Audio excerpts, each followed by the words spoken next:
സയ്യിദുൽ ഉലമ, ബഹുമാനപ്പെട്ട സമസ്തയുടെ നായകൻ ഒരു പ്രസംഗത്തിൽ പറഞ്ഞു, ജമിയത്തുൽ ഖുതബാന്റെ സമ്മേളനത്തിൽ മഹല്ലുകാരുടെ സംഗമം നമുക്ക് നടത്തണം. 100ാം വാർഷികത്തിന്റെ ഭാഗമായി സമസ്ത കേരള ജമിയത്തുൽ ഉലമ മഹല്ല് ഭാരവാഹികളെ വിളിക്കും, അപ്പൊ നിങ്ങൾ വരണം. മഹല്ലുകളൊക്കെ സമസ്ത കേരള ജമിയത്തുൽ ഉലമയുടെ കീഴിൽ രജിസ്റ്റർ ചെയ്ത് തന്നെ മുന്നോട്ട് പോകണം എന്ന് സയ്യിദുൽ ഉലമ പറഞ്ഞതിന്റെ അർത്ഥം എന്താണ്? ഇത് തന്നെയാണ്. സമസ്തയുടെ കീഴിൽ അത് ആധാരവും ഭരണഘടനയും ഒക്കെ രജിസ്റ്റർ ചെയ്യപ്പെടണം. സമസ്തയുടെ കീഴിലായിരിക്കണം നമ്മുടെ മദ്രസകളും സംവിധാനങ്ങളും മറ്റുമൊക്കെ. അത് എന്ന് പറഞ്ഞാൽ അതിനർത്ഥം സമസ്ത കേരള ജമിയത്തുൽ ഉലമ എന്തെങ്കിലും ഒരു പുതിയ ചില കാര്യങ്ങളുമായി മുന്നോട്ട് പോവുകയാണ് എന്ന് ആരും സംശയിക്കേണ്ട കാര്യമില്ല. സമസ്ത കേരള ജമിയത്തുൽ ഉലമ നമ്മുടെ മാതൃപ്രസ്ഥാനമല്ലേ? സമസ്ത നേരിട്ട് മഹല്ല് ഭാരവാഹികളെ വിളിച്ചാൽ അത് അഭിമാനമല്ലേ? ഇനി സമസ്ത നേരിട്ട് വിളിക്കാണ് കേരളത്തിലെ എല്ലാ മുത്തഅല്ലിമീങ്ങളെ വിളിക്കാണ് സമസ്ത. എല്ലാ മുത്തഅല്ലിമീങ്ങളുടെ ഒരു സംഗമം സമസ്ത വിളിക്കുന്നു എന്ന് പറഞ്ഞാൽ SKSSFന്റെ തൊലബ വിങ്ങിന്റെ ആൾക്കാർ ബേജാറാവാൻ പാടുണ്ടോ? ഞങ്ങളാണ് അവരെ വിളിക്കേണ്ടതെന്ന് പറയാൻ പാടുണ്ടോ? ഇവിടെ ഖത്തീബുമാരെ മുദരിസുമാരെ നേരിട്ട് സമസ്ത വിളിച്ചാൽ സമസ്ത വിളിക്കണ്ടേ? ഇവിടുത്തെ ഉദ്യോഗസ്ഥന്മാരുണ്ട്, ഉദ്യോഗ സംഘടന ഉണ്ട്, SCA സമസ്ത എംപ്ലോയീസ് അസോസിയേഷൻ ഉണ്ട്. കേരളത്തിലെ ഉദ്യോഗസ്ഥന്മാരെ, കേരളത്തിലെ പ്രൊഫഷണലുകളെ സമസ്ത നേരിട്ട് വിളിക്കുകയാണ്. സമസ്തക്കാര് ചെല്ലൂലേ? നമ്മുടെ തറവാട്ടിലേക്ക് ഒരു കുടുംബത്തിന്റെ കാരണവന്മാർ അവർ വിളിക്കുമ്പോൾ നമ്മൾ ചെല്ലണ്ടേ? അവര് പറയുന്ന അനുസരിക്കണ്ടേ? സമസ്തക്ക് ഒരേ ലക്ഷ്യമുള്ളൂ, സമസ്തയുടെ കീഴിലുള്ള എല്ലാ സംഘടനകളും. ഞങ്ങളൊക്കെ പലപ്പോഴും പറയാറുണ്ട്, എല്ലാത്തിനുണ്ട് S. സമസ്തയുടെ 15 കീഴ്ഘടകങ്ങളുണ്ട്, അതിലൊക്കെ ഉണ്ട് S.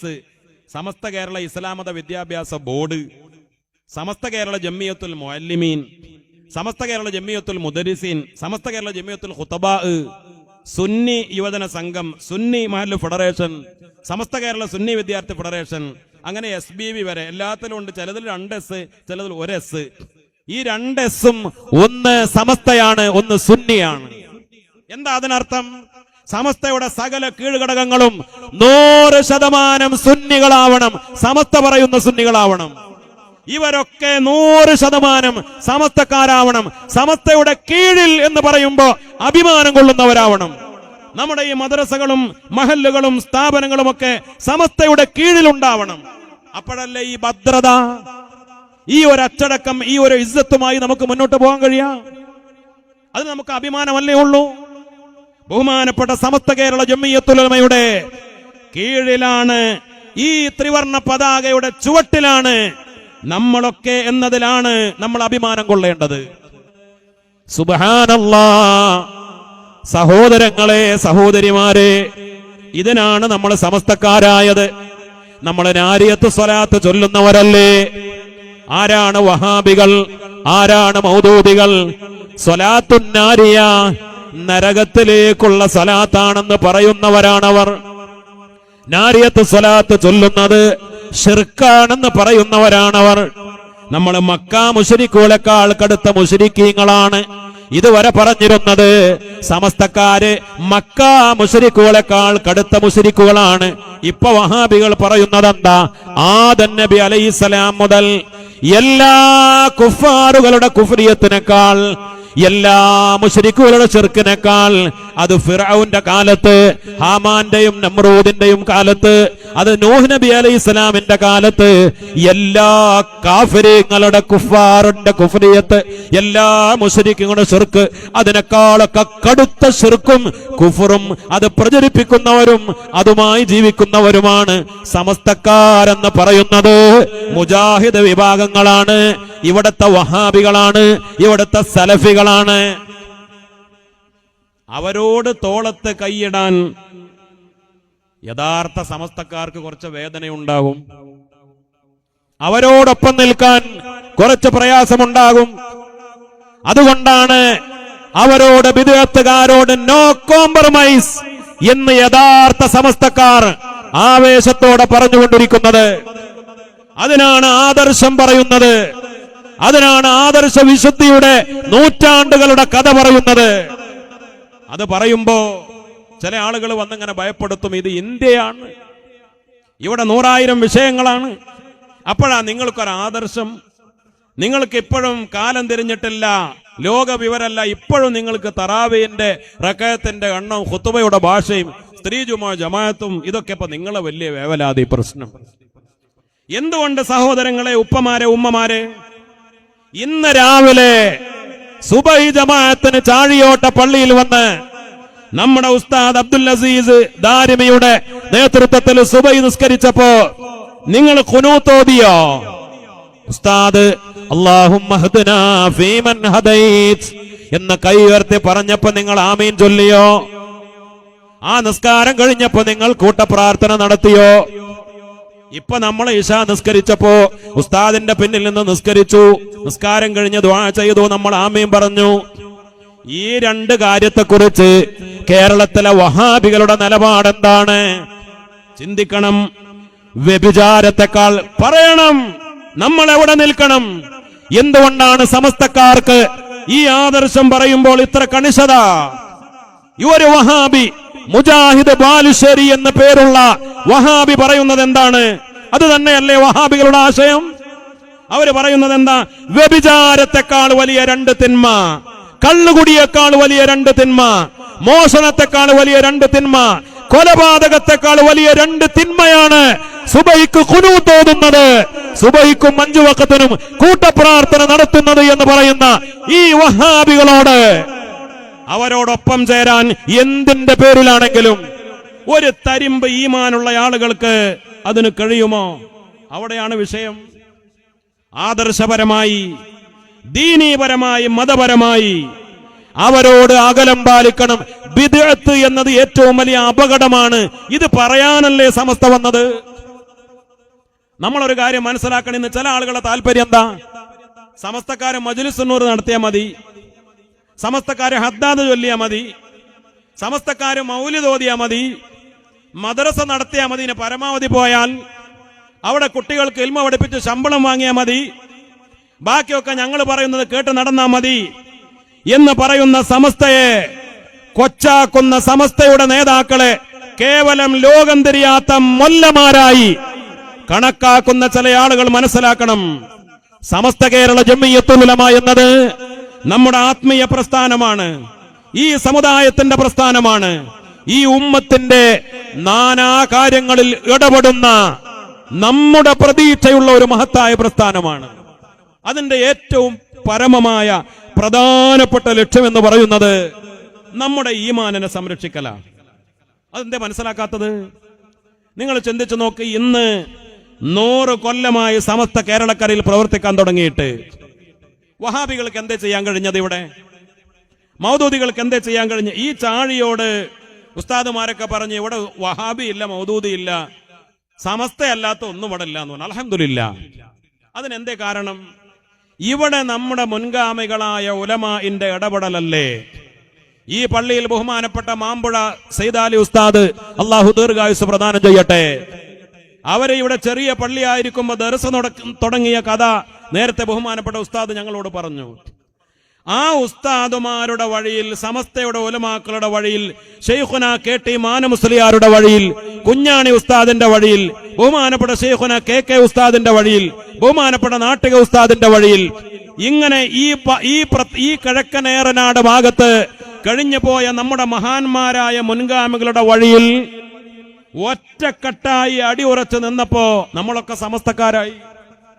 ഇനി ഏതെങ്കിലും നാട്ടില് പരിസരത്തൊക്കെ വഹാബി മൗദൂദി ഉണ്ടായിട്ടുണ്ടെങ്കിൽ നിങ്ങൾ പഠിച്ചു നോക്ക്.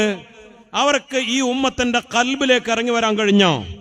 അവർക്ക് നമ്മുടെ തറവാട് പള്ളികളിലേക്ക് ഇറങ്ങി വരാൻ കഴിഞ്ഞോ? ഈ കേരളക്കരയിൽ 1400 കൊല്ലം പഴക്കമുള്ള പള്ളിയുണ്ട്. 1300ഉം 1200ഉം 1000ഉം അതിൽ കൂടുതലും താഴെയും 800ഉം 700ഉം ഒക്കെ കൊല്ലം പഴക്കമുള്ള പള്ളികൾ മലപ്പുറം ജില്ലയിലില്ലേ? നമ്മുടെ നാടുകളിലൊക്കെ ഇല്ലേ? ഈ പള്ളികളിലൊക്കെ ഏത് ഭാഷയിലാ ഖുതുബ? അറബി ഭാഷയിൽ. ഈ പള്ളിയിലൊക്കെ റമദാനായ തറാവി എത്ര റക്അത്താ? 20 റക്അത്ത്. ഈ പള്ളികളിലേക്ക് ജുമുഅ ജമാഅത്തിന് പെണ്ണുങ്ങൾ വരാറുണ്ടോ? ഇല്ല. ഈ പള്ളി ഖബർസ്ഥാനുകളിൽ തൽഖീൻ ഓതാറില്ലേ? ഉണ്ട്. ഖത്തപുര കെട്ടാറില്ലേ? ഉണ്ട്. മയ്യത്ത് കൊണ്ടുവരുമ്പോൾ ദിക്ർ ചൊല്ലാറില്ലേ? ഉണ്ട്. ഈ പള്ളികളിൽ ഹദ്ദാദില്ലേ? ഖുതുബിയത്തില്ലേ? മൗലിദില്ലേ? നബിദിനാഘോഷമില്ലേ? ഇതെല്ലാം ഇല്ലേ? പിന്നെ വഹാബികൾ എന്ത് ചെയ്തു? അറബി പണം കൊണ്ട് ഏതെങ്കിലും അങ്ങാടിയിൽ ഒരു പള്ളി ഉണ്ടാക്കി അവന്റെ പെണ്ണിനെ കൂട്ടിക്കൊണ്ടുപോയി അവിടെ മലയാളത്തിൽ ഖുത്ബ നടത്തി ഈ പുണ്യകർമ്മങ്ങളെയൊക്കെ നിഷേധിച്ചു, തറാവീഹ് എട്ടാക്കി. മുൻഗാമികളുടെ ഒരു പാരമ്പര്യവും അവരുടെ ഒരു പിന്തുണയുമില്ലാതെ ഹദീസുകളെ ദുർവ്യാഖ്യാനം ചെയ്ത് ദീനിൽ പുതിയ കടത്തിക്കൂട്ടലുകൾ ഉണ്ടാക്കി. നമ്മുടെ ഈ ഉസ്താദുമാര് പ്രതിരോധിച്ചതുകൊണ്ടാണ്. അല്ലെങ്കിൽ എന്ത് സംഭവിക്കും? നിങ്ങൾ ചിന്തിച്ചു നോക്ക്. ലോക രാജ്യങ്ങളിൽ നമ്മൾ യാത്ര നടത്തിയാൽ കാണാം, ഗൾഫ് രാജ്യങ്ങളിൽ, അതേപോലെ മറ്റു പല അറബ് രാജ്യങ്ങളിലും, മിസ്ർ പോലെ ഈജിപ്ത് പോലെയുള്ള പല രാജ്യങ്ങളിൽ, അവിടെയുള്ള ഒരു ഘട്ടത്തിലെ ഉലമാ ബിദ്അത്ത് വന്നപ്പോ കയ്യും കെട്ടി നോക്കി നിന്നപ്പോ പലയിടത്തും ബിദ്അത്ത് ഹൈജാക്ക് ചെയ്തു. പല നാടുകളെ ബിദ്അത്ത് ഹൈജാക്ക് ചെയ്തു. എന്തേ സംഭവിച്ചത്? ജമാഅത്തെ ഇസ്ലാമിയുടെ ഒരു വഴിയാണ് ഇഖ്വാനുൽ മുസ്ലിമൂൻ. ഈജിപ്തിൽ ഇന്നും കത്തിപ്പുകഞ്ഞുകൊണ്ടിരിക്കുന്ന ഈജിപ്ത്. എന്തേ കാരണം? അവിടെ ഇഖ്വാനുൽ മുസ്ലിമൂൻ എന്ന് പറയുന്ന മതരാഷ്ട്രവാദികൾ, ജമാഅത്തെ ഇസ്ലാമിയുടെ അപ്പോസ്തലന്മാർ, ജമാഅത്തെ ഇസ്ലാമിക്ക് താത്വികാചാര്യന്മാരായി ഹസനുൽ ബന്നയുടെ സയ്യിദ് ഖുത്ബിന്റെ ഈ ഇഖ്വാനുൽ മുസ്ലിമീന്റെ അവരുടെ കുതന്ത്രത്തിന് അവിടെ പരവതാനി വിരിച്ചു കൊടുത്തപ്പോ ഈജിപ്തിലെ ഗ്രാമങ്ങളെ, ഈജിപ്തിലെ മുസ്ലിം കമ്മ്യൂണിറ്റിയെ, ഈജിപ്തിലെ മുസ്ലിം ഭൂരിപക്ഷ പ്രദേശങ്ങളെ തീവ്രവാദികൾ ഹൈജാക്ക് ചെയ്തു. അത് തന്നെയാണ് ജമാഅത്തെ ഇസ്ലാമിക്ക് പച്ച പരവതാനി വിരിച്ചു കൊടുത്താൽ ജമാഅത്തെ ഇസ്ലാമിക്ക് നമ്മുടെ മഹല്ലുകളിലേക്ക് വരാനുള്ള വഴി തുറന്നു കൊടുത്താൽ നമ്മുടെ നാട്ടിലും സംഭവിക്കാൻ പോകുന്നത്. ജമാഅത്തെ ഇസ്ലാമി ഹുക്കൂമത്തെ ഇലാഹി കൈവിട്ടിട്ടില്ല. ജമാഅത്തെ ഇസ്ലാമി മതരാഷ്ട്രവാദം ഉപേക്ഷിച്ചിട്ടില്ല. ജമാഅത്തെ ഇസ്ലാമിയുടെ ജനാധിപത്യ വിരുദ്ധത അവര് കൈയൊഴിഞ്ഞിട്ടില്ല. അവര് പറയുന്ന മതേതരത്വത്തോടുള്ള കൂറ്, ജനാധിപത്യത്തോടുള്ള സ്നേഹം പച്ചയായ കാപട്യം മാത്രമാണ്. അത് ജനങ്ങളെ പറ്റിക്കുകയാണ്. അതിൽ ആരെങ്കിലും അകപ്പെട്ടു പോയി അവരുടെ തോളത്ത് കൈയിടാൻ പോയാൽ ചതിയന്മാരാണവർ. അത് മനസ്സിലാക്കിയിട്ടില്ലെങ്കിൽ ഈ ഉമ്മത്ത് വലിയ വില ഭാവിയിൽ നൽകേണ്ടി വരുമെന്ന് മനസ്സിലാക്കണം. ഇതൊക്കെ തിരിച്ചറിവുള്ളത് കൊണ്ടാണ് ബഹുമാനപ്പെട്ട വാണിയമ്പലം അബ്ദുറഹ്മാൻ മുസ്ലിയാർ നവ്വറല്ലാഹു മർഖദ ജമാഅത്തെ ഇസ്ലാമി രാഷ്ട്രീയത്തിലേക്ക് വരുന്നതിന് മുമ്പ്, ജമാഅത്തെ ഇസ്ലാമി രാഷ്ട്രീയ പാർട്ടി രൂപീകരിക്കുന്നതിന് മുമ്പ്, ജമാഅത്തെ ഇസ്ലാമി ഇലക്ഷനിൽ പങ്കെടുക്കുന്നതിന് മുമ്പ് വാണിയമ്പലം ഉസ്താദ് അത് അന്ന് പറയുന്ന കാലത്ത് ജമാഅത്തെ ഇസ്ലാമി പ്യൂരിട്ടൻ ഇസ്ലാമിന്റെ ആളുകളായിരുന്നു. അവർ വോട്ട് ചെയ്തിരുന്നില്ല. അവർ ജനാധിപത്യ വിരുദ്ധരായിരുന്നു. അവർ ഗവൺമെന്റിനെതിരായിരുന്നു. വെറും ഹുക്കൂമത്തെ ഇലായും ഇഖാമത്തുദ്ദീനും പാടിപ്പതിഞ്ഞ ആ ജമാഅത്തെ ഇസ്ലാമിയെ കുറിച്ച് അന്ന് പറഞ്ഞു, ഇവർ ആട്ടിൻ തോലണിഞ്ഞ ചെന്നായകളാണ്, ഇവർ രാഷ്ട്രീയം ഉള്ളിൽ ഒതുക്കി നടക്കുന്ന ഇസ്ലാമിന്റെ മേലാപ്പണിഞ്ഞവരാണ്, ഇത് ഇഖാമത്തുദ്ദീൻ അല്ല, ഇത് മതരാഷ്ട്രവാദമാണ്, രാഷ്ട്രീയമാണ്, ഉമ്മത്ത് കരുതിയിരിക്കണമെന്ന് അന്നാണ് ശൈഖുന വാണിയമ്പലം ഉസ്താദ് പറഞ്ഞത്. അത് ഇന്ന് പുലർന്നില്ലേ? അള്ളാന്റെ ഔലിയാക്കളായ ആ മഹാരഥന്മാർ അന്ന് പറഞ്ഞത് ഇന്നല്ലേ നമ്മുടെ ഗൗരവത്തോടുകൂടെ മനസ്സിലാക്കേണ്ടത്? ഞാൻ പറഞ്ഞു വന്നത്, ഇവിടെ ബിദഈ കക്ഷികൾ, തീവ്രവാദ സംഘടനകൾ ഈ ഉമ്മത്തിനെ ഹൈജാക്ക് ചെയ്യുന്നത് അവരെ പ്രതിരോധിക്കാൻ പണ്ഡിതന്മാരും അവരെ പ്രതിരോധിക്കാൻ പാരമ്പര്യവാദികളും ഇല്ലാതായാൽ അവർ ഈ ഉമ്മത്തിനെ ഹൈജാക്ക് ചെയ്യും. അത് വലിയ അപകടം ഈ സമുദായത്തിൽ വരുത്തി തീർക്കും. ഇപ്പോഴും അബദ്ധം സംഭവിച്ചിട്ടില്ല. നമ്മുടെ ഉള്ളിലേക്ക്, നമ്മുടെ കൽബിലേക്ക്, ഈ ഉമ്മത്തിന്റെ ആണിവേരിലേക്ക് ഈ ബിദ്അത്തിന് ഇറങ്ങിച്ചെല്ലാനേ സാധിച്ചിട്ടില്ല. സമസ്തയുടെ പ്രതിരോധമാണ് അതിനാ സമസ്ത ഉണ്ടായത്. അത് വളരെ ഗൗരവമുള്ള വിഷയമാണ്. നമ്മൾ മനസ്സിലാക്കണം. ചില ആളുകൾ ഇന്ന് പറയാറുണ്ട്, നമ്മളൊക്കെ പ്രസംഗിക്കാൻ പോകുമ്പോ അല്ലെങ്കിൽ ഞങ്ങളോടൊക്കെ ഫോൺ ചെയ്തിട്ടൊക്കെ പറയും, നിങ്ങൾക്കൊന്നും ലോകം തിരിഞ്ഞിട്ടില്ലേ മൗലവിമാരെ? ഇവിടെ ഒരു ഭാഗത്ത് പൗരത്വ ബില്ല്, മറ്റൊരു ഭാഗത്ത് ഏക സിവിൽ കോഡ്, ഇവിടെ വഖഫ് ബില്ല്, SIR, അവിടെ ആ നിയമം, ഈ നിയമം, കരി നിയമം. കേന്ദ്രം ഭരിക്കുന്ന ആളുകൾ, സംഘപരിവാർ ശക്തികൾ ന്യൂനപക്ഷങ്ങളെ വേട്ടയാടാൻ, പ്രത്യേകിച്ച് മുസ്ലിം സമുദായത്തെ ഉന്നം വെച്ചുകൊണ്ട് ഇവിടെ നമ്മുടെ നിലനിൽപ്പ് ചോദ്യം ചെയ്യപ്പെടുന്ന സാഹചര്യത്തിൽ അപ്പൊ നിങ്ങൾ ഈ ആദർശം പറയാൻ വരുന്നത്? ഒരു കാര്യം നമ്മൾ മനസ്സിലാക്കണം, ചാഴിയോട്ടുകാർ മനസ്സിലാക്കണം, നമ്മെക്കാൾ ഈ പറയുന്ന ഉപദേശികളെക്കാൾ, ഈ ലോകം തിരിയുന്നു എന്ന് പറയുന്ന ആളുകളെക്കാൾ ഈ ഉമ്മത്തിന്റെ കാര്യങ്ങളൊക്കെ നന്നായി അറിയുന്ന പ്രസ്ഥാനമാണ് സമസ്ത കേരള ജംഇയ്യത്തുൽ ഉലമ, സയ്യിദുൽ ഉലമ സയ്യിദ് മുഹമ്മദ് ജിഫ്രി മുത്തുക്കോയ തങ്ങൾ, ശൈഖുൽ ജാമിയ ആലിക്കുട്ടി ഉസ്താദ്, ശൈഖുന MT ഉസ്താദ് കൊയ്യോട് ഉസ്താദ്, ഇവര് നേതൃത്വം നൽകുന്ന സമസ്ത. ഇന്നലെ സമസ്ത കേരള ജംഇയ്യത്തുൽ ഉലമ സുപ്രീം കോടതിയിൽ ഒരു ഹർജി ഫയൽ ചെയ്തു. ഈ തിരക്കുകൾക്കിടയിൽ 100ാം വാർഷികമാണ്, എല്ലാവരും അതിന്റെ തിരക്കാണ്. അതിനിടയിൽ ഇന്നലെ സുപ്രീം കോടതിയിൽ സമസ്ത ഒരു കേസ് ഫയൽ ചെയ്ത് എന്തിനു വേണ്ടിയെന്നറിയോ? ആൾക്കൂട്ടക്കൊല, അതോടൊപ്പം തന്നെ വിദ്വേഷ പ്രസംഗങ്ങൾ. നമ്മുടെ കേരളത്തിലേക്ക് വരെ എത്തി ആൾക്കൂട്ടക്കൊല. അത് ഒരു ഉമ്മത്തിന്റെ മുസ്ലിങ്ങളുടെ മാത്രം വിഷയമല്ല. ന്യൂനപക്ഷ വിഭാഗങ്ങൾ അടിച്ചമർത്തപ്പെടുന്ന, ജീവിക്കാൻ അവകാശമില്ലാത്ത വിധം ഈ ആൾക്കൂട്ടക്കൊലക്ക്, ഈ വിദ്വേഷ പ്രസംഗങ്ങൾക്ക് ഇതിന് നിയമപരമായി തടയിടണമെന്ന് ആവശ്യപ്പെട്ട് സുപ്രീം കോടതിയിൽ പോയി ബഹുമാനപ്പെട്ട സമസ്ത കേരള ജംഇയ്യത്തുൽ ഉലമ. 20ഓളം കേസുകൾ, ഒരുപക്ഷേ പുതിയ അപ്ഡേഷൻ പ്രകാരം 20ലധികം കേസുകളായിട്ടുണ്ടാകും. കാരണം ഈ അടുത്ത കഴിഞ്ഞ മാസം ഒരു കേസ് ഫയൽ ചെയ്തു, ഈ മാസം ഇന്നലെയും ഒരു കേസ് ഫയൽ ചെയ്തു. അപ്പൊ മിക്കവാറും 20ലധികമായിട്ടുണ്ടാകും. സമസ്ത കേരള ജംഇയ്യത്തുൽ ഉലമ സുപ്രീം കോർട്ടിൽ പോരാടുകയാണ്. എന്തിനു വേണ്ടി? പൗരത്വ വിഷയത്തിൽ സമസ്ത നിയമ പോരാട്ടത്തിലാണ് സുപ്രീം കോർട്ടിൽ. വഖഫ് ബില്ലിൽ നമുക്കറിയാം 170 ഹർജികളാണ്. അതിലാദ്യം രജിസ്റ്റർ ചെയ്യപ്പെട്ട 10 ഹർജികളിൽ ഒന്ന് സമസ്ത കേരള ജംഇയ്യത്തുൽ ഉലമയുടെ ഹർജിയാണ്. 160 കേസുകളും സുപ്രീം കോടതി ഫയൽ ഓപ്പൺ ചെയ്തിട്ട് പോലുമില്ല. എന്തേ കാരണം? ആദ്യം ഇതിന്റെ ഗൗരവം മനസ്സിലാക്കി. വഖഫ് ബില്ല് വന്നപ്പോ നിയമ പോരാട്ടത്തിന്റെ കവാടം തുറന്നു സമസ്ത കേരള ജംഇയ്യത്തുൽ ഉലമ. അതോടൊപ്പം തന്നെ ആരാധനാലയ സംരക്ഷണ നിയമത്തിൽ സമസ്ത നിയമ പോരാട്ടം നടത്തി. സുപ്രീം കോടതി കീഴ്ക്കോടതികളോട് പറഞ്ഞു, ഇന്ത്യയിലെ ആരാധനാലയങ്ങളിൽ പുതിയ സർവേ നടത്താൻ പാടില്ല. സമസ്തയുടെ നിയമ പോരാട്ടത്തിന്റെ ഇടക്കാല ഉത്തരവായിട്ടാണ് സുപ്രീം കോർട്ട് ആ ഉത്തരവ് പുറപ്പെടുവിച്ചത്. കേരളത്തിലെ ആരാധനാലയങ്ങൾക്ക് മാത്രമല്ല, ഇന്ത്യയിലെ മുഴുവൻ ആരാധനാലയങ്ങൾക്ക് പ്രൊട്ടക്ഷൻ കിട്ടുന്ന ഇടപെടലാണ് സമസ്ത നടത്തിയത്. ഹിജാബ് വിവാദമുണ്ടായി കർണാടകയിൽ, സമസ്ത കോടതിയിൽ പോയി.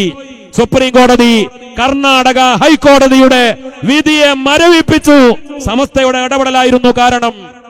JJ ആക്ട് നമ്മുടെ യതീംഖാനകളെ, നമ്മുടെ സ്ഥാപനങ്ങളെ ബാധിക്കുന്ന ജുവൈനൽ ജസ്റ്റിസ് ആക്ട് വന്നു. സമസ്ത നിയമ പോരാട്ടം നടത്തി. അൽഹംദുലില്ലാഹ്, അനാഥാലയങ്ങൾ ഒഴികെ ഹിഫ്ദുൽ ഖുർആൻ കോളേജുകൾ, ദഅവ കോളേജുകൾ, അറബി കോളേജുകൾ ആ നിയമപരിധിയിൽ നിന്ന് ഒഴിവാക്കപ്പെട്ടു. ഒരു കാലഘട്ടത്തിൽ ഇന്ത്യയിലെ മറ്റു സ്റ്റേറ്റുകളിൽ നിന്ന് കുട്ടികളെ ഇങ്ങോട്ട് കൊണ്ടുവരാൻ പാടില്ലായിരുന്നു. എനിക്ക് ഓർമ്മയുണ്ട്, 2016 ഒലവക്കോട്ട റെയിൽവേ സ്റ്റേഷനിൽ വെച്ച് ഉത്തരേന്ത്യയിലെ കുട്ടികൾ ഇവിടത്തെ യതീംഖാനയിൽ പഠിക്കാൻ വന്നപ്പോ അവരെ അറസ്റ്റ് ചെയ്തു. അവരെ ജുവൈനൽ ഹോമിലേക്ക് മാറ്റി. കൊണ്ടുവന്ന രക്ഷിതാക്കളെയും അധ്യാപകരെയും അറസ്റ്റ് ജയിലിലേക്ക് മാറ്റി. നിയമ പോരാട്ടം നടത്തി. ആ മക്കളെ തിരിച്ചയച്ച് പട്ടിണി കിടക്കുന്ന, സ്കൂളിൽ പോകാൻ സൗകര്യമില്ലാത്ത, 3ഉം 4ഉം പഞ്ചായത്ത് പരിധിയിൽ ഒരു സ്കൂൾ പോലും ഇല്ലാത്ത മേഖലകൾ, മുസ്ലിം ഭൂരിപക്ഷ പ്രദേശങ്ങൾ ബംഗാളിലുണ്ട്, ബീഹാറിലുണ്ട്, ജാർഖണ്ഡിലുണ്ട്, അങ്ങനെ സ്റ്റേറ്റുകളിലുണ്ട്. അവിടുത്തെ പാവപ്പെട്ട കുട്ടികളെ ഇങ്ങോട്ട് കൊണ്ടുവന്നപ്പോ മനുഷ്യക്കടത്ത് എന്ന് പറഞ്ഞ് വേട്ടയാടിയില്ലേ? അതിനെതിരെ സമസ്ത നിയമ പോരാട്ടം നടത്തി. സമസ്തക്ക് അതിലൊരു പരിധി വരെ വിജയിക്കാൻ സാധിച്ചു. നമ്മുടെ പ്രതീക്ഷ ആ കേസ് പൂർണ്ണമാകുമ്പോ 100% നമുക്ക് വിജയമുണ്ടാകുമെന്നാണ്.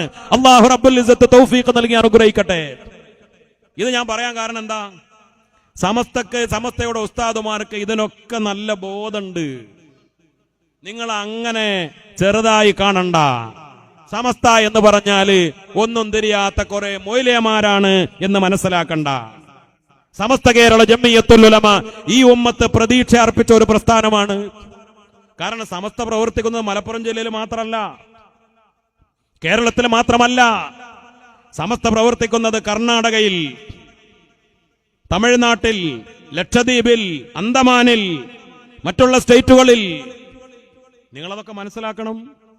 അതുകൊണ്ട് സമസ്ത എന്ന് പറഞ്ഞാല് എല്ലാ പേര് പോലെ തന്നെ എല്ലാവരുടെയും മുസ്ലിം സമുദായത്തെ മൊത്തം ബാധിക്കുന്ന എല്ലാ വിഷയങ്ങളിലും ഇടപെടേണ്ടതാണ്.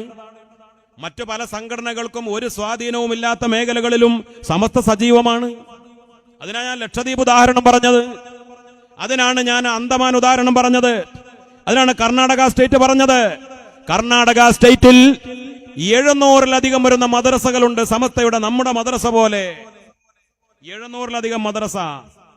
ഞങ്ങള് കർണാടക സ്റ്റേറ്റിലെ വിവിധ പരിപാടികളിൽ പങ്കെടുക്കുമ്പോൾ നമുക്കൊക്കെ പലപ്പോഴും വലിയ ഭയപ്പാട് തോന്നുകയാണ്. കാരണം കർണാടകക്കാര് മാത്രം വന്നാൽ കാസർകോട്ടെ കുണിയിൽ സ്ഥലം ഉണ്ടാവൂല, അവർക്ക് അടുത്തുമാണ് വരാൻ. മംഗലാപുരത്തൊക്കെ സയ്യിദുൽ ഉലമ ആ 10 ദിവസത്തെ യാത്ര, ശതാബ്ദി സന്ദേശ യാത്ര സമാപിക്കുമ്പോ അവിടെ കൂടിയ ജനങ്ങൾ, അവര് മാത്രം വന്നാൽ തന്നെ സൗകര്യമുണ്ടാവുമോ എന്ന ഭയപ്പാടിലാണ്. ഇൻഷാ അല്ലാഹ് അതുകൊണ്ട് തന്നെ വലിയൊരു മഹാത്ഭുതമാണ് കാസർകോട്ടെ കുണിയിൽ നടക്കാൻ പോകുന്നത്. അൽഹംദുലില്ലാഹ് ഈ ഉമ്മത്ത് സമസ്തയുടെ കൂടെയുണ്ട്. ലക്ഷക്കണക്കിന് വരുന്ന ജനങ്ങൾ, അത് എല്ലാ രാഷ്ട്രീയ പാർട്ടിയിലുള്ള ആളുകൾ ഉണ്ടാവും. സമസ്തയെ സംബന്ധിച്ചിടത്തോളം രാഷ്ട്രീയം നോക്കിയിട്ടല്ലോ, ഞാൻ പറഞ്ഞില്ലേ സമസ്ത ഒരു രാഷ്ട്രീയ പാർട്ടിയും ഉണ്ടാകുന്നതിന് മുമ്പുണ്ടായൊരു സംഘടനയല്ലേ. എല്ലാ രാഷ്ട്രീയ പാർട്ടിയും ഇന്ത്യയിൽ വന്നത് ഇപ്പോഴത്തെ സംവിധാനം അനുസരിച്ച് 47-ന് ശേഷമല്ലേ. 47-ന് മുമ്പ് വന്ന പാർട്ടികളുണ്ട്. പക്ഷേ ഇന്ത്യൻ നാഷണൽ കോൺഗ്രസ് പോലെ അത് അന്ന് വേറെ നിയമങ്ങളും വേറെ ലക്ഷ്യങ്ങളും ആയിരുന്നു. ഇന്ത്യക്ക് സ്വാതന്ത്ര്യം കിട്ടിയതിന് ശേഷം ഇവിടെ പ്രവർത്തിക്കുന്ന എല്ലാ രാഷ്ട്രീയ പാർട്ടിക്കാരുടെ ലക്ഷ്യം എന്താണ്?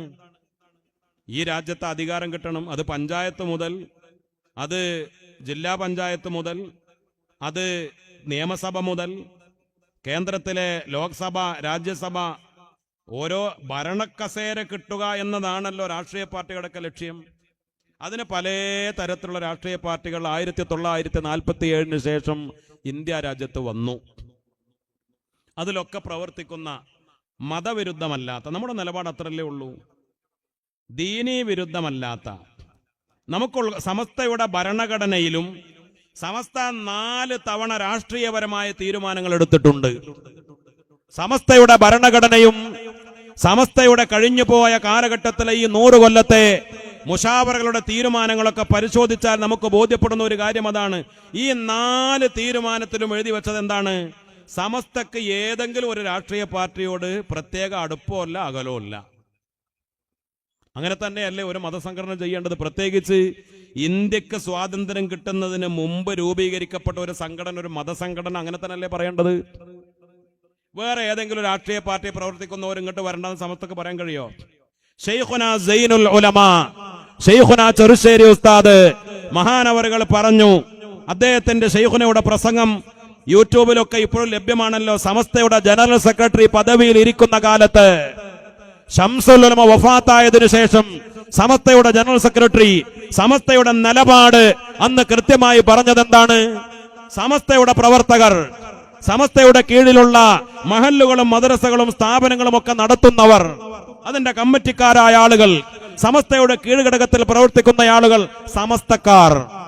അതിൽ പല രാഷ്ട്രീയക്കാരുണ്ടാവും, കോൺഗ്രസ്സുകാരുണ്ടാവും, ജനതാദളുകാരുണ്ടാവും, മുസ്ലിം ലീഗുകാരുണ്ടാവും, അതേപോലെ ഓരോ രാഷ്ട്രീയ പാർട്ടിക്കാരുണ്ടാവും. അന്ന് ശൈഖുന അതിന്റെ അവസാനം പറഞ്ഞൊരു വാക്കുണ്ട്, ദീനുള്ള ജാതി കമ്മ്യൂണിസ്റ്റുകാരും ഉണ്ടാവും എന്ന് പറഞ്ഞൊരു വാക്ക്. കാരണം ഒരു സത്യത്തിൽ ഒരു കാര്യം മനസ്സിലാക്കണം, ഞാൻ ഇവിടെ കമ്മ്യൂണിസ്റ്റുകാരുണ്ടെങ്കിൽ എന്നോട് ദേഷ്യപ്പെടണ്ട. കമ്മ്യൂണിസ്റ്റുകാർക്ക്, എല്ലാ കമ്മ്യൂണിസ്റ്റ് പാർട്ടികൾക്കും അവരുടെ കമ്മ്യൂണിസത്തെ ചവറ്റുകൊട്ടയിലേക്ക് വലിച്ചെറിയേണ്ടി വന്ന കാലത്താണ് നമ്മൾ ജീവിക്കുന്നത്. അങ്ങനെയല്ല, എന്നോട് ദേഷ്യപ്പെടണ്ട എന്ന് പറയാൻ കാരണം അതാണ്. കമ്മ്യൂണിസ്റ്റ് പാർട്ടി എന്ന് പറഞ്ഞാൽ ഏതാണ്? അത് ഇടതുപക്ഷത്തുണ്ട്, വലതുപക്ഷത്തുണ്ട്. നിങ്ങളൊന്ന് ശാന്തമായി കേട്ടാൽ മതി, പൗതി കേട്ട് പോകരുത്. UDFിലെ NK പ്രേമചന്ദ്രന്റെ പാർട്ടി കമ്മ്യൂണിസ്റ്റ് പാർട്ടിയാണ്. രമയുടെ പാർട്ടി കമ്മ്യൂണിസ്റ്റ് പാർട്ടിയാണ്. CMP കമ്മ്യൂണിസ്റ്റ് മാർക്സിസ്റ്റ് പാർട്ടി അതിന്റെ ഫുൾ ഫോം CMP UDFിലാണ്. 4 പാർട്ടികൾ ഉണ്ട് UDFിൽ, കമ്മ്യൂണിസ്റ്റ് പാർട്ടികൾ. LDFിൽ ഉണ്ടാവും അതേപോലെ 4 അല്ല അതിലധികമോ പാർട്ടി ഉണ്ടാവും. ഇവരുടെ ഒക്കെ താത്വിക അടിസ്ഥാനം എന്താണ്? കമ്മ്യൂണിസം. യഥാർത്ഥ കമ്മ്യൂണിസം മതവിരുദ്ധമായ കമ്മ്യൂണിസം, മതം കറുപ്പാണ് എന്ന് പറയുന്ന കമ്മ്യൂണിസം, മതം ഉപേക്ഷിക്കണം, മെമ്പർഷിപ്പ് കിട്ടണമെങ്കിൽ മതവിശ്വാസിയാവാൻ പാടില്ല എന്ന് പറയുന്ന കമ്മ്യൂണിസം, നിസ്കരിക്കാൻ പാടില്ല, നോമ്പ് നോൽക്കാൻ പാടില്ല, സകാത്ത് കൊടുക്കാൻ പാടില്ല, ഖുർആൻ ഓതാൻ പാടില്ല എന്ന് പറയുന്ന വലതുപക്ഷത്തോ ഇടതുപക്ഷത്തോ ഉള്ള എല്ലാ കമ്മ്യൂണിസ്റ്റ് പാർട്ടികളുടെ കമ്മ്യൂണിസത്തെ നമ്മളല്ല അവര് തന്നെ ചവറ്റുകൊട്ടയിലേക്ക് ഇട്ടിട്ടുണ്ട്.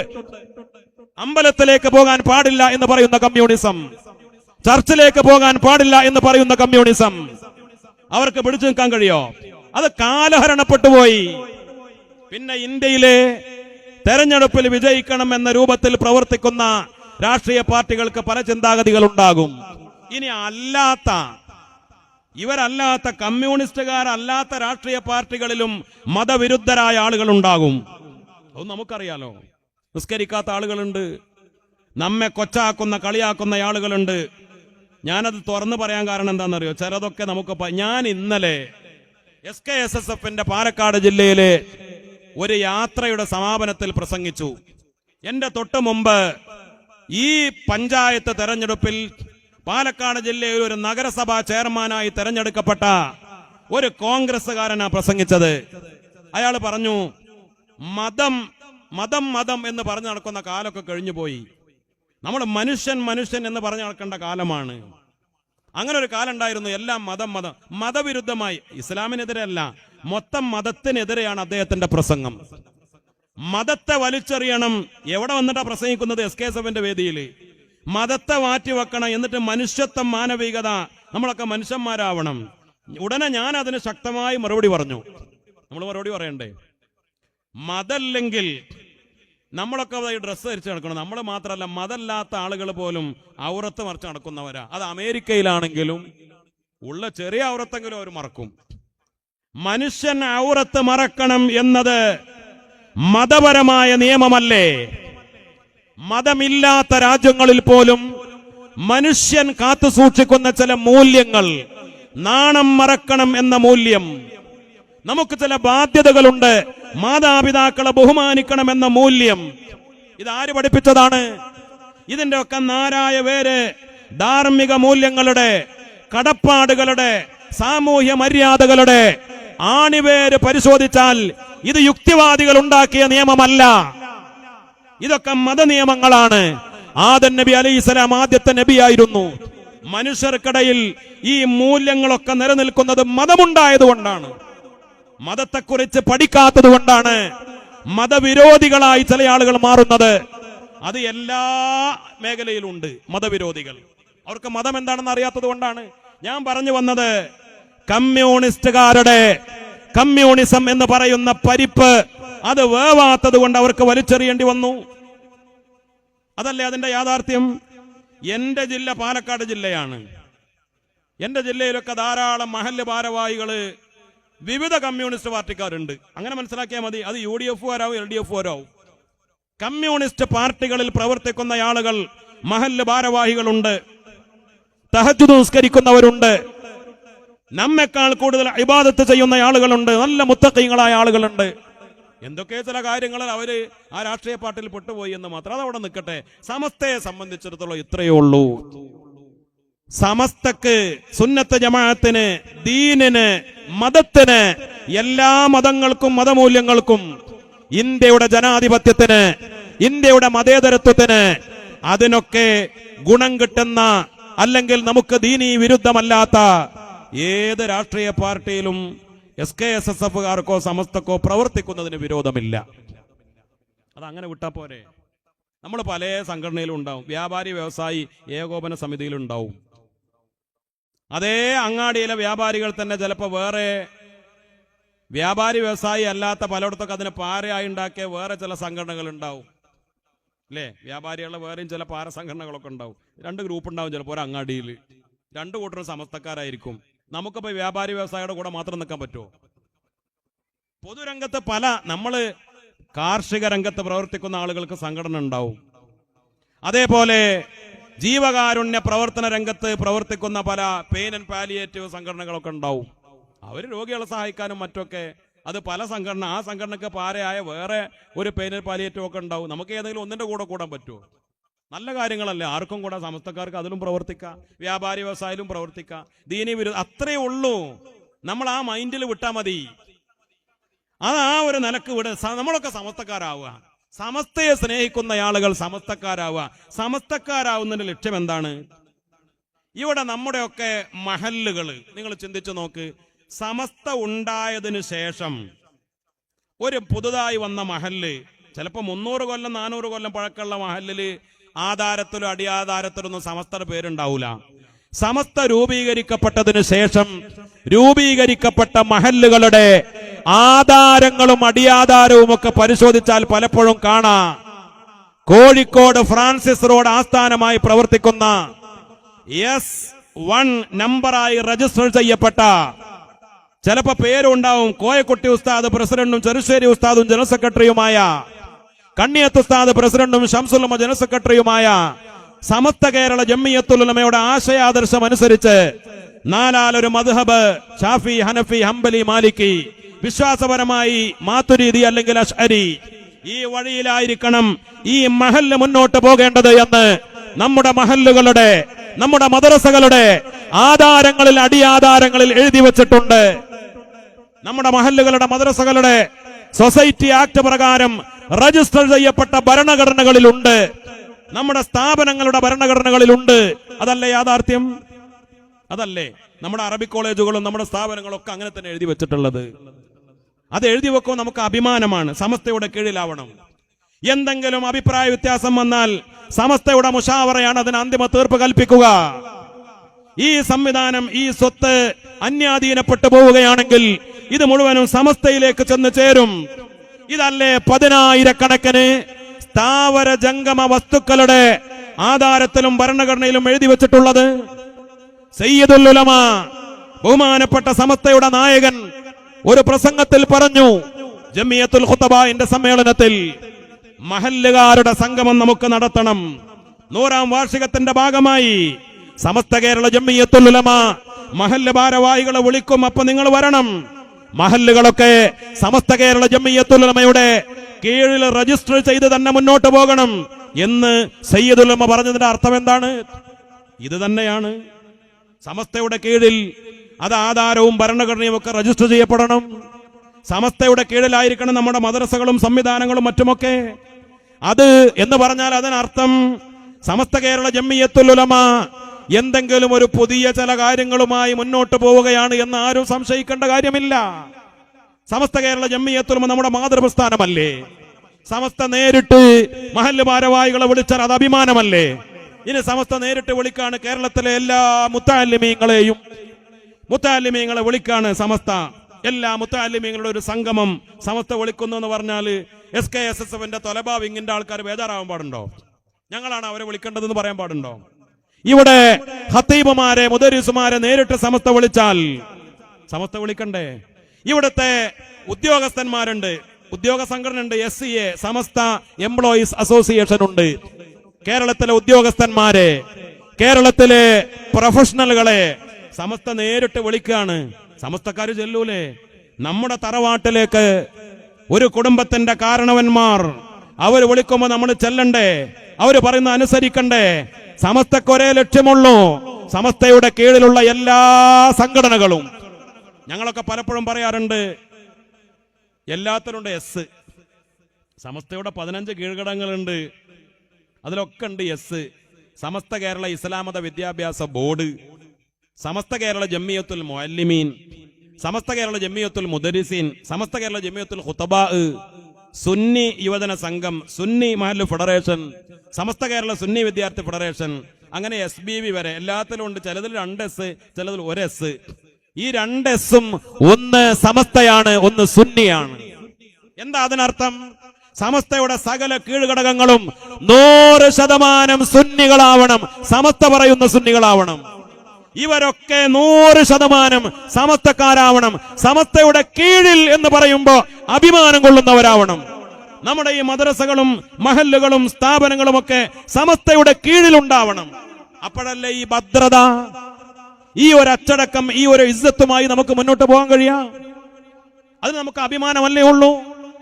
ബഹുമാനപ്പെട്ട സമസ്ത കേരള ജംഇയ്യത്തുൽ ഉലമയുടെ കീഴിലാണ്, ഈ ത്രിവർണ്ണ പതാകയുടെ ചുവട്ടിലാണ് നമ്മളൊക്കെ എന്നതിലാണ് നമ്മൾ അഭിമാനം കൊള്ളേണ്ടത്. അവിടെ നിന്നാ മതി, ഒരു ബേജാറും വേണ്ട.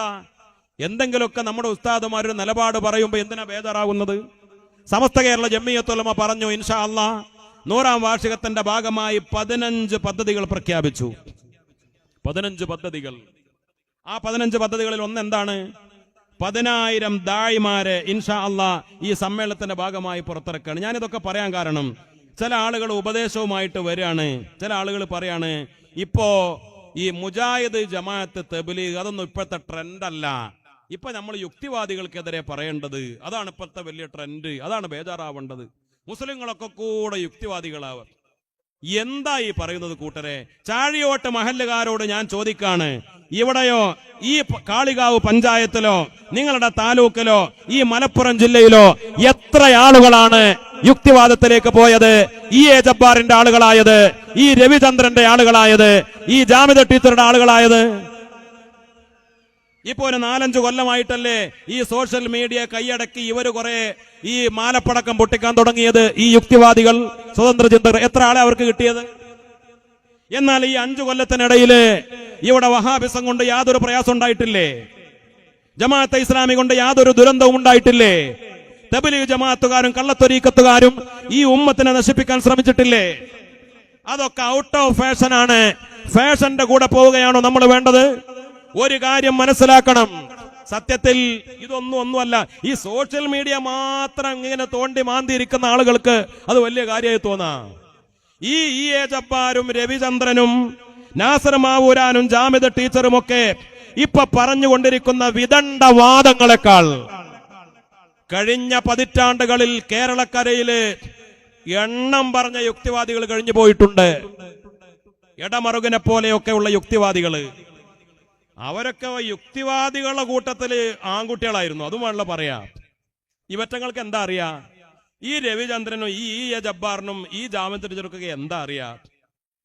അവരെയൊക്കെ നേരിടാൻ SKSSFന്റെ ഈ പാനലിലൂടെ വളർന്നു വന്ന നമ്മുടെ ശുഐബുൽ ഹൈതമി എന്ന ശംസുൽ ഉലമയുടെ സ്ഥാപനത്തിൽ നന്ദി ദാറുസലാമിൽ പഠിച്ച ശുഐബുൽ ഹൈതമി എന്ന യുവ പണ്ഡിതന്റെ മുന്നിൽ വാലും ചുരുട്ടി ഓടേണ്ടി വന്നില്ലേ രവിചന്ദ്രൻ എന്ന് പറയുന്ന കേരളത്തിലെ ഇന്നത്തെ അഭിനവ യുക്തിവാദികളുടെ ഗോഡ് ഫാദർക്ക്? എന്നിട്ടാ നിങ്ങൾ യുക്തിവാദം എന്ന് പറഞ്ഞ് ഞങ്ങളെ കണ്ണുരുട്ടി പേടിപ്പിക്കുന്നത്? നിങ്ങളൊക്കെ പറയുന്നതിനേക്കാൾ ഈ യുക്തിവാദത്തിന്റെയും ഈ നവ ലിബറലുകളുടെയും എല്ലാ പൊള്ളത്തരങ്ങളും പഠിക്കാനും അതിന് അവർക്ക് മറുപടി നൽകാനും സമസ്തയുടെ ചുണക്കുട്ടികൾക്ക് പരിശീലനം നൽകിയിട്ടുണ്ട്, ഈ SKSSFന്റെ മക്കൾക്ക്. അത് മാത്രമല്ല, ഒരു കാര്യം മനസ്സിലാക്കണം, ഇതൊക്കെ ഞങ്ങൾക്കറിയാം എന്ന് പറഞ്ഞാൽ സമസ്തക്കറിയാം. നമ്മുടെ കുട്ടികൾ വല്ലാത്തൊരു അന്തരീക്ഷത്തിലാണ്. ഇതൊന്നും അറിയാത്തവരല്ല സമസ്തക്കാർ. ഇവരൊക്കെ ഇങ്ങനെ പറയാ, ഈ കുട്ടികളുടെ പുതിയ ന്യൂജൻ അതൊന്നും ഇപ്പൊ ഇവർക്കൊന്നും അറിയില്ല. ആർക്കറിയില്ല? സയ്യിദുൽ ഉലമക്ക് അറിയില്ല, MT ഉസ്താദിന് അറിയില്ല. ഒരു വാട്സപ്പും ഫേസ്ബുക്കും ഇല്ലാത്ത ആളുകളാണല്ലോ. കാരണം സയ്യിദുൽ ഉലമ പറയും, എന്റെ കയ്യിൽ ഇങ്ങനത്തെ ഫോണില്ല, ആ സ്വിച്ച് ഫോണാണെന്ന് എപ്പോഴും പറയും ചെയ്യും.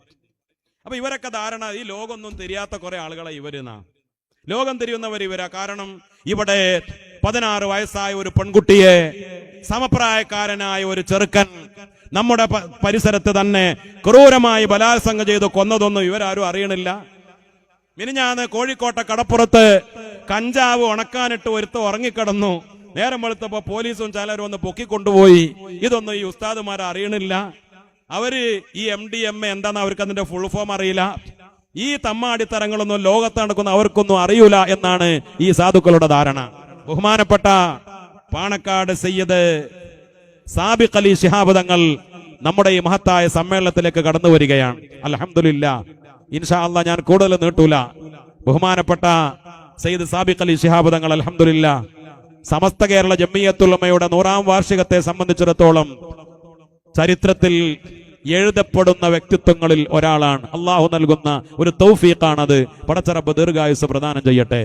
100ാം വാർഷികത്തിന്റെ ഏറ്റവും വലിയ പാരിതോഷികമായി 100ാം വാർഷികത്തിന്റെ ഏറ്റവും വലിയ തഹിയ്യത്താണ് തഹിയ്യ. ആ തഹിയ്യയുടെ വളയം പിടിച്ച് രാവും പകലും ഈ പ്രസ്ഥാനത്തിന് വേണ്ടി ഓടി നടന്ന സയ്യിദ് സാബിഖ് അലി ശിഹാബ് തങ്ങളാണ് നമ്മുടെ വേദിയിൽ എത്തിച്ചേർന്നുള്ളൂ. ഇൻഷാ അല്ലാഹ് തങ്ങൾ ഇവിടെ പ്രഭാഷണം നടത്തും. ഞാൻ പറഞ്ഞു വന്ന വിഷയം ഇതൊക്കെ സമസ്തക്കറിയാം ഈ നാട്ടിൽ. അതിന് സമസ്ത എന്ത് ചെയ്തു? ഈ കുട്ടികളെ നന്നാക്കാൻ കേവലം വയലും സമ്മേളനം മാത്രം പോരാ, മജ്ലിസുന്നൂറും അതേപോലെ എന്തെങ്കിലും വാർഷികം നടത്തിയാൽ പോരാ, ഈ കുട്ടികൾ അങ്ങോട്ട് കിട്ടൂല, പള്ളിയിലേക്ക് അവർ വരും. അത് ഖുത്ബ അല്ലാഹുമ്മ ഗഫിർലിൽ മുഅ്മിനീന വൽ മുഅ്മിനാത്ത് എന്ന് കേട്ടാൽ ഒരു പള്ളി കയറുള്ളൂ. ഒന്നാം സലാം വീട്ടി അവർ ഓടും ചെയ്യും. പിന്നെ ഇവർക്ക് വല്ല വയതോ ഉപദേശം കിട്ടണ്ടേ? യൂട്യൂബിൽ ഇഷ്ടം പോലെ ഉണ്ട്, എന്നത് അവർ കേൾക്കൂല. സമസ്ത കേരള ജംഇയ്യത്തും ഇത് കൃത്യമായി തിരിച്ചറിഞ്ഞുകൊണ്ടാണ് വളർന്നു വരുന്ന നമ്മുടെ ഇങ്ങനെയൊക്കെയുള്ള മക്കളെ നന്നാക്കാൻ, യുക്തിവാദത്തിലേക്ക് പോകരുത്, തമ്മാടിത്തരങ്ങളിലേക്ക് പോകരുത്, ബിദ്അത്തിലേക്ക് പോകരുത്. ഈ വളർന്നു വരുന്ന മക്കളെ ദഅവത്ത് ചെയ്യാനാണ് 10,000 ദാഇമാരെ സമസ്ത പരിശീലിപ്പിക്കുന്നത്. അത് കേവലം 2-3 ദിവസത്തെ ക്യാമ്പ് മാത്രമല്ല, അത് കഴിഞ്ഞാലും തുടർ പരിശീലനങ്ങൾ. അതിനൊക്കെ നമ്മുടെ തഹിയ്യയുടെ ഫണ്ട് ഉപയോഗപ്പെടുത്തും. 33,313 ആളുകളുടെ ക്യാമ്പാണ്. നിങ്ങളൊക്കെ രജിസ്റ്റർ ചെയ്തിട്ടില്ലേ? സാധാരണ ഒരു ക്യാമ്പല്ല, ബാഗും തൂക്കി പോയി അവിടെ കിടന്നുറങ്ങാനുള്ള ക്യാമ്പല്ല. ഇൻഷാ അല്ലാഹ് നമ്മൾ ഉദ്ദേശിച്ചതിനേക്കാൾ കൂടുതൽ ഭംഗിയാക്കാൻ അല്ലാഹു തൗഫീഖ് നൽകട്ടെ. ഉമ്മമാരെ, ഈ 33,313 ക്യാമ്പ് അംഗങ്ങളോട് സമസ്ത നേരത്തെ നിർദ്ദേശിച്ചു 5 കാര്യങ്ങൾ നിങ്ങൾ വരുന്നതിന് മുമ്പ് പൂർത്തിയാക്കണം. ഓരോരുത്തരും ഏതെങ്കിലും ഒരു സാധുവിന് ഒരു ഭക്ഷണ കിറ്റ് വിതരണം ചെയ്യണം, ഏതെങ്കിലും ഒരു രോഗിയെ സന്ദർശിക്കണം.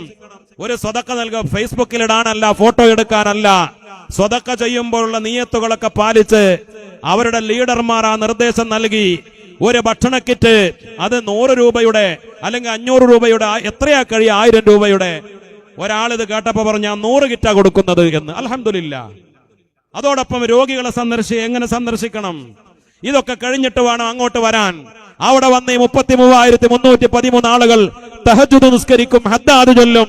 33,313 യാസീനോദി ദുആ ചെയ്യും, 3313 ഖത്തമോതും, അവിടെ മൗലിദോതും, സുന്നത്തുകൾ നിസ്കരിക്കും. ഉമ്മമാരെ, നിങ്ങൾക്കൊക്കെ വേണ്ടി ദുആ ചെയ്യും. അതാ ക്യാമ്പ്, ജനറൽ ക്യാമ്പാണ്. പിന്നെ ദായിമാർക്ക് ഉണ്ടാകുന്ന ടാസ്ക് പിന്നെ അതിനേക്കാൾ കൂടുതലായിരിക്കുമല്ലോ. ഇങ്ങനത്തെ ദായിമാരെ ഇൻഷാ അല്ലാഹ് സമസ്ത വളർത്തിക്കൊണ്ടുവരികയാണ്. നാഷണൽ തലത്തിൽ സെന്റിനറി എജ്യൂസിറ്റി ഏക്കർ കണക്കിന് സ്ഥലത്ത് 12 സ്ട്രീമുകളിൽ ആൺകുട്ടികൾക്ക് പെൺകുട്ടികൾക്ക് അവരെ പണ്ഡിതകളാക്കി വളർത്തിക്കൊണ്ട് അടുത്ത നൂറ്റാണ്ടിലേക്കുള്ള സമസ്തയുടെ മക്കളെ വളർത്തി വരാനുള്ള സംവിധാനം ഉണ്ടാക്കുകയാണ്. E learning village. നമുക്കറിയാം, ഇന്ന് 32 രാജ്യങ്ങളിലെ 10,000 കുട്ടികൾ അമേരിക്കയിലും യൂറോപ്പിലും അതേപോലെ ഏഷ്യൻ രാജ്യങ്ങളിലും ഒക്കെയുള്ള 32 രാജ്യങ്ങളല്ലേ ഈ കുട്ടികൾ സമസ്തയുടെ മദ്രസ സംവിധാനം ഉപയോഗപ്പെടുത്തുന്നു. ഇപ്പോ അതിന് വിപുലമായ ഒരു സിസ്റ്റം ഉണ്ടാക്കുകയാണ്. എല്ലാ ടെക്നോളജിയും സമസ്തക്കറിയാം. AI ടെക്നോളജിയും ഇ ലേണിംഗ് സംവിധാനവും അതേപോലെ റോബോട്ടിക് സംവിധാനവും ഒക്കെ. നമ്മുടെ എക്സ്പോ തുടങ്ങുകയാണ്. 30-ാം തീയതി ഉദ്ഘാടനം ചെയ്യപ്പെടും. 31-1-2 ദിവസം സ്ത്രീകൾക്ക് മാത്രമാണ് പ്രവേശനം. ആകെ 10 ദിവസം എക്സ്പോ. ആ എക്സ്പോയിൽ ഒരു കാര്യമുണ്ട്, AI ഉസ്താദ്, ജീവല്ലാത്തൊരു ഉസ്താദാണ്. ആർട്ടിഫിഷ്യൽ ഇന്റലിജൻസ് സംവിധാനവും റോബോട്ടിക് ടെക്നോളജിയും ഉപയോഗപ്പെടുത്തുന്ന ഒരു റോബോട്ട് അവിടെ ഉണ്ടാവും. മൂപ്പരോട് മസ്അല ചോദിച്ചാൽ ഫതുഹുൽ മുഈൻ അടിസ്ഥാനപ്പെടുത്തി മൂപ്പര് മറുപടി പറയും. എന്ത് റോബോട്ടിക് യുഗം വന്നാലും, എന്ത് AI ടെക്നോളജി വന്നാലും ഫതുഹുൽ മുഈൻ സുന്നി ഇവിടെ നിലനിൽക്കണം എന്ന് സമസ്തയുടെ കീഴിൽ വളർന്നു വരുന്ന യുവ പണ്ഡിതന്മാർ ആ പ്രൊജക്ട് അവതരിപ്പിച്ചപ്പോ സമസ്തയുടെ മുശാവറ അത് അംഗീകരിച്ചു.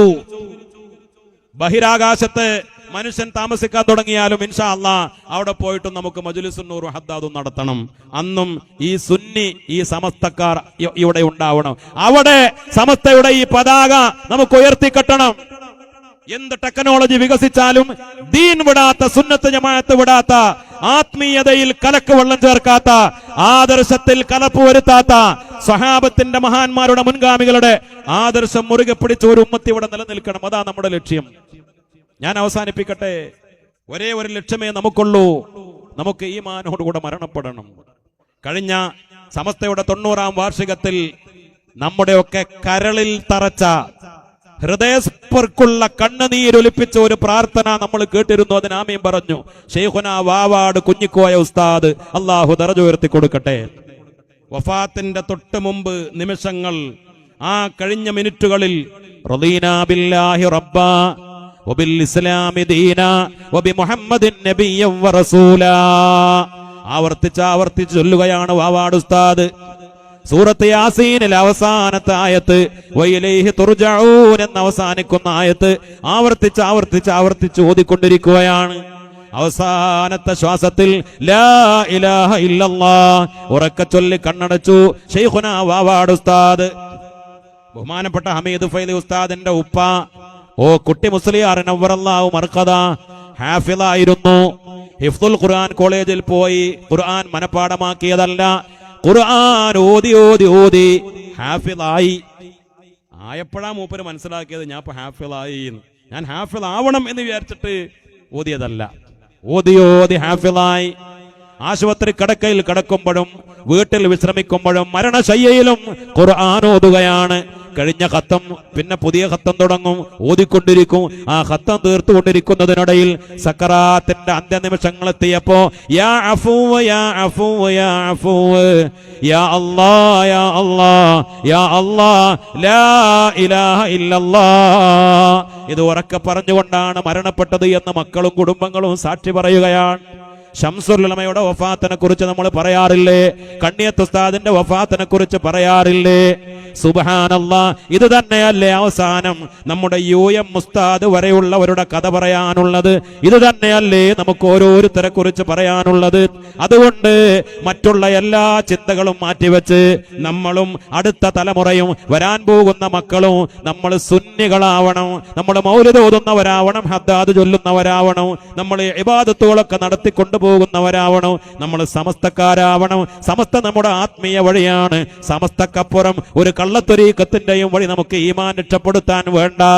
നമുക്ക് രക്ഷപ്പെടാൻ സമസ്തക്കപ്പുറത്ത് ഈ ഉമ്മത്തിന്റെ ഏത് മേഖലയിലും ഈ ഉമ്മത്തിനെ ഇസ്സത്ത് കാത്തു സൂക്ഷിക്കാൻ വേറെ വഴികൾ നമ്മൾ തേടേണ്ടതില്ല. ഈ പ്രസ്ഥാനത്തിന്റെ കൂടെ നമ്മൾ ഉറച്ചു നിൽക്കുക. രാജാതിരാജനായ റബ്ബ് സുബ്ഹാനഹു വ തആല നമുക്ക് തൗഫീഖ് നൽകി അനുഗ്രഹിക്കട്ടെ. ഇൻഷാ അല്ലാഹ് ഞാൻ എന്റെ വാക്കുകൾ അവസാനിപ്പിക്കുകയാണ്. തങ്ങള് പല പരിപാടികളും കഴിഞ്ഞിട്ടായിരിക്കും എത്തിയിട്ടുണ്ടാവുക. അൽഹംദുലില്ലാഹ്, അള്ളാഹു ദീർഘായുസ്സും ആഫിയത്തും ആരോഗ്യവും നൽകട്ടെ. ഞാൻ അവസാനിപ്പിക്കാണ് ഉമ്മമാരെ. അത് പറയാൻ കാരണം ഇവരൊക്കെ ഓടി നടക്കാൻ. തങ്ങളുസ്താദിനോട് യാത്രക്ക് മുമ്പ് ബഹ്റൈനിലേക്ക് പോകുമ്പോൾ ഞാൻ പറഞ്ഞു, പിന്നെ 10 ദിവസത്തെ യാത്രയാണ്, നല്ല ക്ഷീണം ഒക്കെ വന്ന പ്രയാസാവും, യാത്രയല്ലേ ആകെ തിരക്കും ബഹളവും, ഭക്ഷണം ചിലപ്പോൾ സമയത്ത് കിട്ടൂല, ഉറക്ക് ശരിയാവൂല. അപ്പം അതിനൊക്കെ നമുക്കൊരു ക്രമപ്പെടുത്തണം. കൂട്ടത്തിലൊന്നും ആവാതെ അതിന് നമുക്ക് താമസം. ഞാൻ എൻ്റെതായ ചില ഹിക്മത്തുകൾ ഇങ്ങനെ പറയാണ്. താങ്കൾ ഉസ്താദ് അതൊക്കെ കേട്ടിട്ട് പറഞ്ഞു, എനിക്കൊരു ക്ഷീണം ഉണ്ടാവൂല, ധൈര്യത്തില് എനിക്കൊരു ആരത് പറയണത്? ഹാർട്ടിന് സർജറി കഴിഞ്ഞ ആളാ, എല്ലാ ദിവസവും പല ഗുളിക കഴിച്ചുകൊണ്ടിരിക്കുന്നയാളാ. മഹാനായ തങ്ങൾ ഉസ്താദ് പറയും എനിക്കൊരു ക്ഷീണം ഉണ്ടാവൂല. അതിന് കാരണം പറഞ്ഞ എന്താണെന്നറിയോ? എനിക്ക് വേണ്ടി ലക്ഷക്കണക്കിന് പെണ്ണുങ്ങൾ ദുആ ചെയ്യുന്നുണ്ട്, ലക്ഷക്കണക്കിന് ആണുങ്ങൾ എനിക്ക് വേണ്ടി ദുആ ചെയ്യുന്നുണ്ട്. ആ ദുആ മതി, ഒരു ക്ഷീണവും എനിക്കുണ്ടാകൂല എന്ന് ധൈര്യത്തോടെ പറഞ്ഞു. അത്ഭുതം, തങ്ങള് കൂടെ ഉണ്ടാവും. ഞാൻ മനസ്സിലാക്കാൻ വീഡിയോ ഒക്കെ നോക്കിയാൽ കാണാം, തങ്ങളെക്കാടൊക്കെ സ്പീഡിലാണ് സയ്യിദുൽ ഉലമ മുമ്പിൽ പോണത് അല്ലേ? നല്ലൊരു യുവാവിനെ പോലെ എവിടെയും ഒരു ക്ഷീണവും ഒരു തളർച്ചയില്ലാതെ ആ യാത്രയും ഇപ്പോഴും ഓരോ പരിപാടിയിലേക്ക് ഊർജ്ജസ്വലനായി. ഒന്നാണ് ഉമ്മമാരെ നിങ്ങളുടെ ദുആ. ഞാൻ പറയുന്നത് അതേപോലെ സാബിഖ് അലി തങ്ങളൊക്കെ നേരം വെളുത്താൽ ഇറങ്ങുകയാണ്. ഓരോ പരിപാടികൾ, അത് ചിലപ്പോൾ മംഗലാപുരത്ത്, കാസർഗോഡ്, തിരുവനന്തപുരത്ത്, ബാംഗ്ലൂരിൽ, ഇങ്ങനെ ഇവരൊക്കെ ഓടുന്നത് ഒരേ ഒരു ലക്ഷ്യം മാത്രമാണ്, ഈ പ്രസ്ഥാനം സമസ്ത. അത് പലപ്പോഴും ഇനിയിപ്പോ അതും പറയാലോ, സ്വകാര്യം പറയാലോ, ഈ പോകുന്ന പരിപാടികളൊക്കെ കൈമടക്ക് കിട്ടുന്ന പരിപാടിയാവില്ല. ചിലരിങ്ങനെ ചിന്തിക്കുകയാണ്, അപ്പൊ പോയാപ്പോ എന്താ കൈമടക്ക് ഉണ്ടാവൂലേ? കൈമടക്ക് കിട്ടാളൊന്നും സമസ്ത ഏൽപ്പിക്കുന്ന പല പരിപാടിയായിരിക്കും. പലതും ഞങ്ങളൊക്കെ തന്നെ വണ്ടിക്കൂലി കയ്യിൽ നിന്ന് എടുക്കണം. അങ്ങനെ തന്നെ ഓടുന്നത്, ഒരു ലക്ഷ്യമുള്ളൂ. ഇതൊന്നും ആരുടെയും സമ്പാദ്യ മാർഗമല്ല. സമസ്തക്ക് നമ്മൾ ഓരോരുത്തരും അങ്ങോട്ട് പണം കൊടുക്കുകയാണ്, നമ്മുടെ വേർപ്പൊഴുക്കുകയാണ്, നമ്മുടെ അധ്വാനം ചെലവഴിക്കുകയാണ്. ഈ നേതാക്കൾക്കും നമുക്കും ഒരേ ലക്ഷ്യമേ ഉള്ളൂ. നമ്മൾ അങ്ങോട്ടും ഇങ്ങോട്ടുമൊക്കെ പരസ്പരം ദുആ ചെയ്ത് നമുക്ക് അവസാനം മഹാനായ തങ്ങൾ ഉസ്താദൊക്കെ പറയുന്നത് പോലെ, മഹാനായ വരക്കൽ തങ്ങളുപ്പാപ്പയുടെ നേതൃത്വത്തിൽ, ശൈഖുനാ ശംസുൽ ഉലമയുടെ കണ്ണിയത്ത് ഉസ്താദിന്റെ നേതൃത്വത്തിൽ, ഈ മഹാന്മാരുടെ നേതൃത്വത്തിൽ നമ്മളൊക്കെ ഒറ്റക്കെട്ടായി നമുക്ക് സ്വർഗത്തിലേക്ക് പോകണം. അല്ലാഹു റബ്ബുൽ ഇസ്സത്ത് തൗഫീഖ് നൽകി അനുഗ്രഹിക്കട്ടെ. അതുകൊണ്ട് തങ്ങൾ ഉൾപ്പെടെയുള്ള എല്ലാ നേതാക്കൾക്ക് വേണ്ടിയും നിങ്ങൾ ദുആ ചെയ്യണം എന്ന് വസിയത്ത് ചെയ്തുകൊണ്ട് ഞാൻ അവസാനിപ്പിക്കുന്നു. വാഖിറു ദഅ്വാനാ അൽഹംദുലില്ലാഹി റബ്ബിൽ ആലമീൻ. അസ്സലാമു അലൈക്കും വറഹ്മത്തുള്ളാഹി വബറകാതുഹു.